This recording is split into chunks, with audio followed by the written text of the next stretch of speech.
કદાચ કઈ મેળ આવી જાય ને તો જમવાનું થઈ જાય. એ દિવસ રાતે દુકાને હું દૂધ લેવા ગઈ હતી. 10 રૂપિયાનું મેં બાકીમાં દૂધ માંગ્યું તો મને દૂધ નહોતું આપ્યું. હું બધા એમ કહેવા માંગુ છું કે તમે એને જે કોઈ બીમાર વ્યક્તિ હોય ને એને સપોર્ટ કરો. ભલે તમે મદદ ન કરી શકતા હોય તો કાંઈ નહીં, સહાનુભૂતિ દેવી ને એ તે એક આમ મોટી આમ હિંમત આપણને મળે કે નહીં હાલો મને બીમારી છે ને તો કોઈ તકલીફ નથી, અને તમે મારી હારે છો, મને કાંઈક થશે ને તો હું તમને 2 શબ્દ કે મારી તકલીફ કહી શકીશ. એવી રીતે હું બધાને એમ જ કહું, જે બીમાર હોય ને એની તકલીફ સાંભળજો, કોઈને એવી રીતે મૂકતા નહીં જેથી કરીને એ લોકો અંદર ને અંદર ઘૂંટાઈને મરી ન જાય.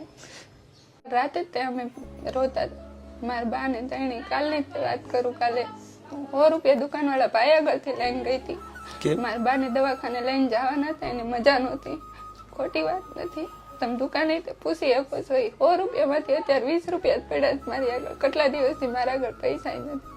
મારા બાને લેવા જાઉં હતું તો મારી મમ્મીનો નાકનો દાણો પડ્યો તો એ મને ત્યાં દઈ આવ્યા. 200 રૂપિયા લઈને મારા બાને લેવા ગયો અને 100 રૂપિયા કાલ દવાખાને લઈને જાઉં તો દુકાનેથી 100 રૂપિયા લઈને ગઈ. અત્યારે ઘરમાં બસ 20 રૂપિયા છે.